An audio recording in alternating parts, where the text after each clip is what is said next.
Peoples pulse కి స్వాగతం. ఈ రోజు వార్తల్లోని ముఖ్యాంశాలు. 2023 జూన్ నాటికి సమగ్ర భూ సర్వే మరింత పటిష్టంగా సచివాలయాలు, సీఎం ఆదేశం.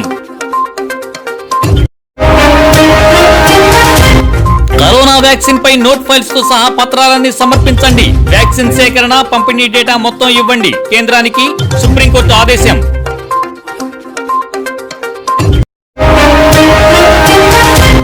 సీనియర్ జర్నలిస్ట్ వినోద్ దువాపై దేశద్రోహం కేసు కొట్టివేత. ప్రతి జర్నలిస్ట్ కు రక్షణ అర్హత ఉందన్న సుప్రీం. కరోనా మూడో వేవ్ ముప్పు గమనిస్తూ లాక్డౌన్ ఎత్తివేత విషయంలో వ్యూహాత్మకంగా వ్యవహరించాలి, ఐసీఎంఆర్.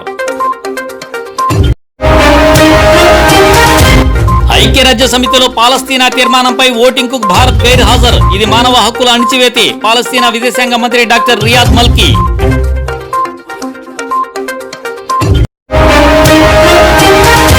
అసలు సూర్యుడి కంటే 10 రెట్లు ఎక్కువ వేడి. రికార్డులు సృష్టించిన చైనా రెండో సూర్యుడు.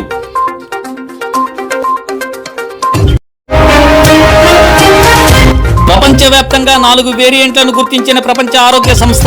ఇండియా డెల్టా స్ట్రెయిన్ ప్రమాదకరమని నిర్ధారణ.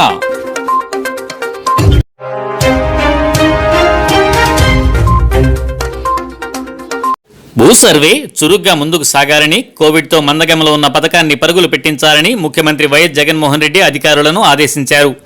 ఎట్టి పరిస్థితుల్లోనూ 2023 జూన్ నాటికి రాష్ట్రంలో భూ సమగ్ర సర్వే పూర్తి కావాలన్నారు. తాడేపల్లి క్యాంపు కార్యాలయంలో వైఎస్ఆర్ జగనన్న శాశ్వత భూ హక్కు, భూరక్ష పథకంపై సమీక్షా సమావేశం నిర్వహించారు. లక్ష్యాలను అనుకున్న సమయంలాగా చేరాలని, క్రమం తప్పకుండా భూ సర్వేపై సమీక్షలు చేయాలన్నారు. సచివాలయాల్లో రిజిస్ట్రేషన్ ప్రక్రియ కొనసాగాలని, పట్టణ ప్రాంతాల్లో సమగ్ర సర్వే వేగవంతం చేయాలన్నారు. సర్వే పూర్తయితే అన్నింటికీ క్లియర్ టైటిల్స్తో ఎక్కడా భూ వివాదాలకు అవకాశం ఉండదని సీఎం పేర్కొన్నారు. మారుమూల ప్రాంతాలు, అటవీ ప్రాంతాల్లో సర్వేకు ఎలాంటి ఇబ్బంది రాకుండా చూసుకోవాలని, సిగ్నల్ సమస్యలు వస్తుంటాయని ప్రత్యామ్నాయ ఏర్పాట్లు చేసుకోవాలన్నారు.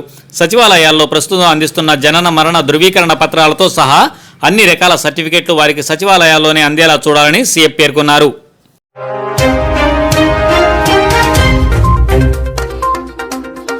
కోవిడ్ వ్యాక్సిన్ కొనుగోలు, పంపిణీ డేటాతో సహా వ్యాక్సినేషన్ విధానానికి సంబంధించిన అన్ని రికార్డులు, ఫైల్ నోటింగ్స్ను తన ముందు ఉంచాలని సుప్రీంకోర్టు కేంద్ర ప్రభుత్వాన్ని ఆదేశించింది. ఇందుకు 2 వారాల గడువు విధించింది. కరోనా బారిన పడి కోలుకున్న జస్టిస్ డివై చంద్రచూడ్, ఎల్ఎన్ రావు, ఎస్ రవీంద్ర భట్లతో కూడిన ప్రత్యేక ధర్మాసనం మే 31న ఈ మేరకు జారీ చేసిన ఉత్తర్వును సుప్రీంకోర్టు బుధవారం తన వెబ్సైట్లో ఉంచింది. ఇప్పటి వరకు కోవాక్సిన్, కోవిషీల్డ్, స్పుత్నిక్ వి కొనుగోలుకు ఆర్డర్ ఇచ్చిందెంత, వచ్చిందెంత, పంపిణీ చేసిందెంత, తారీఖులతో సహా డేటాను ఇవ్వాలని కోరింది. వ్యాక్సినేషన్ విధాన రూపకర్తల ఆలోచన విధానాన్ని తెలుసుకునేందుకు గాను వ్యాక్సిన్ విధానానికి సంబంధించిన రికార్డులు, ఫైల్ నోటింగ్స్, అనుబంధ పత్రాలను అఫిడవిట్తో పాటు సమర్పించాలని సుప్రీంకోర్టు ధర్మాసనం కోరింది. మొదటి 3 విడతల్లో ఎంతమందికి వ్యాక్సిన్ సింగిల్, డబుల్ డోసులు వేశారు, బ్లాక్ ఫంగస్ మందును ప్రజలకు అందుబాటులో ఉంచేందుకు కేంద్రం తీసుకున్న చర్యలేమిటి వంటి వాటికి సంబంధించిన అన్ని వివరాలతో అఫిడవిట్ను దాఖలు చేయాలని కోరింది.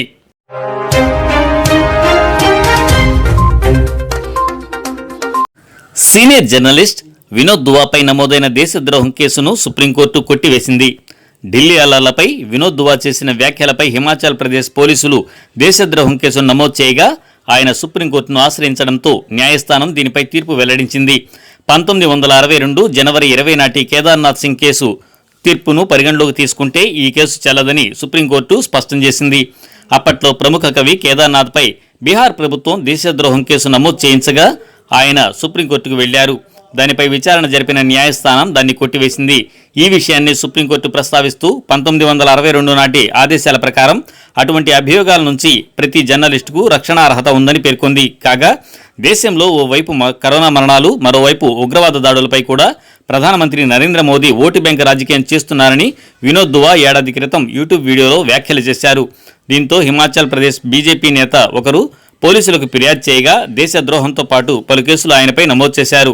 దీంతో తనకు భావ ప్రకటన స్వేచ్ఛ ఉందని, రాజ్యాంగంలోని ఆర్టికల్ 19(1)(a) ప్రకారం తన వ్యాఖ్యలు భావ ప్రకటన స్వేచ్ఛ కిందకే వస్తాయని అప్పట్లో వినోద్ పేర్కొన్నారు.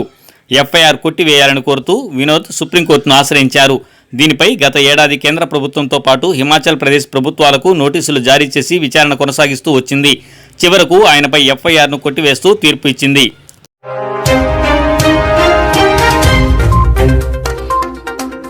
కరోనా మూడో వేవ్ ముప్పును జాగ్రత్తగా అంచనా వేయాలి. లాక్డౌన్ ఎత్తివేత విషయంలో అత్యంత జాగరూకతతో వ్యవహరించాలని ఐసీఎంఆర్ సూచిస్తోంది. మూడో వేవ్ ముంచుకొచ్చే అవకాశం ఉన్నందున వ్యూహాత్మకంగా వ్యవహరించాల్సి ఉంటుందని ప్రభుత్వాలకు ఐసీఎంఆర్ చీఫ్ బలరాం భార్గవ చెబుతున్నారు. లాక్డౌన్ ఎత్తివేత కోసం ఆయన 3 అంశాలతో కూడిన ప్రణాళిక పాటించవచ్చని సూచించారు. తక్కువ పాజిటివిటీ రేటు, అత్యధిక మందికి టీకాలు, కోవిడ్ నిబంధనలతో కూడిన ప్రవర్తన వంటి అంశాలను రాష్ట్రాలు పరిగణనలోకి తీసుకుని లాక్డౌన్ల సడలింపుపై నిర్ణయం తీసుకోవాలన్నారు.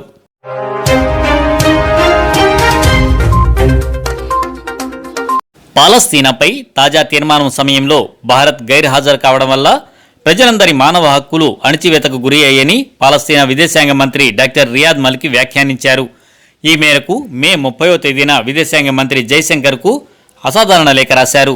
తూర్పు జెరూసలేంతో సహా ఆక్రమిత పాలస్తీనా భూభాగంలో అంతర్జాతీయ మానవ హక్కుల చట్టం, మానవతా సాయం చట్టాలకు గౌరవం కల్పించడానికి హామీ కల్పించడం అన్న శీర్షికతో తీర్మానాన్ని ప్రవేశపెట్టారు. సుదీర్ఘకాలం బహుముఖ చర్చలు జరిపిన అనంతరం ఈ తీర్మానాన్ని రూపొందించారు. జవాబుదారీతనం, న్యాయం, శాంతి స్థాపన దిశగా నడిచే దారిలో చాలా కీలకమైన, ఎన్నాళ్ల నుండో ఎదురు చూస్తున్న ఇంతటి ముఖ్యమైన తరుణంలో అంతర్జాతీయ సమాజంతో చేతులు కలిపే అవకాశాన్ని భారత్ కోల్పోయిందని ఆయన పేర్కొన్నారు. మే 27న మానవ హక్కుల మండలి సమావేశంలో తీర్మానంపై జరిగిన ఓటింగ్కు భారత్ గైర్హాజరైంది. ఇటీవల ఇజ్రాయెల్ దురాక్రమణ పూరిత దాడులపై దర్యాప్తునకు స్వతంత్ర కమిషన్ ఏర్పాటు చేయాలని కోరుతూ తీర్మానాన్ని రూపొందించారు. 24 మంది సభ్యులు తీర్మానాన్ని అనుకూలంగా ఓటు వేయగా 9 మంది వ్యతిరేకంగా ఓటు వేశారు. భారత్ సహా 14 మంది గైర్హాజరయ్యారు.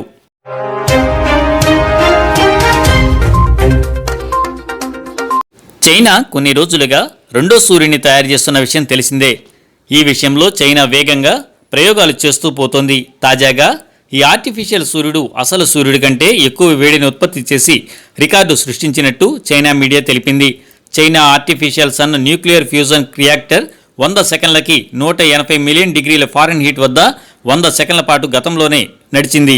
ఇప్పుడు దానిని అధిగమిస్తూ గరిష్ట ఉష్ణోగ్రత 216 మిలియన్ డిగ్రీల ఫారెన్ హీట్ను సాధించింది. వెంటనే దీనిని కొద్ది సెకండ్ల పాటు 288 మిలియన్ డిగ్రీల ఫారెన్ హీట్ను సాధించేలా చేశారు. ఇది సూర్యుడి కంటే 10 రెట్లు ఎక్కువగా వేడిగా ఉంటుంది. అపరిమితమైన స్వచ్ఛమైన శక్తి కోసం బీజింగ్ అన్వేషణలో ప్రయోగాత్మక అధునాతన సూపర్ కండక్టింగ్ టోకామాక్ శక్తివంతమైన ఈ ప్రయోగం గ్రీన్ ఎనర్జీ మూలాన్ని అన్లాక్ చేస్తుందని చైనా శాస్త్రవేత్తలు భావిస్తున్నారు.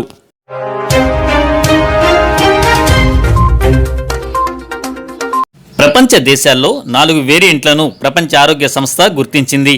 మొదట బ్రిటన్లో కనుగొన్న దానిని ఆల్ఫాగాను, సౌత్ ఆఫ్రికాలోని వేరియంట్ను బీటాగాను, బ్రెజిల్లో గుర్తించిన దాన్ని గామాగాను పేర్కొంది. ఇండియాలో మే 11న ఐడెంటిఫై చేసిన స్ట్రెయిన్ని డెల్టాగా ప్రకటించింది. ఇండియాలో కనుగొన్న స్ట్రెయిన్ ప్రమాదకరమని, ఇది ఆందోళన కలిగిస్తున్నదని ప్రపంచ ఆరోగ్య సంస్థ అభిప్రాయపడింది. మరో 2 వేరియంట్లు అత్యంత ప్రమాదకరం కాదని, ఇండియాలో డెల్టా వేరియంట్ 3 భాగాలుగా చీలిపోయిందని విశ్లేషించింది. దీన్ని ట్రిపుల్ మ్యూటెంట్ వేరియంట్గా వ్యవహరిస్తున్నారు.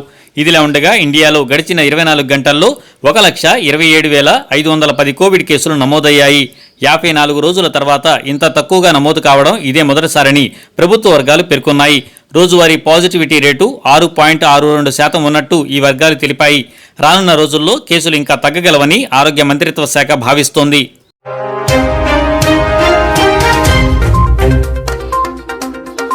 వార్తలు ఇంతటితో సమాప్తం. చూస్తూ ఉండండి పీపుల్స్ పల్స్.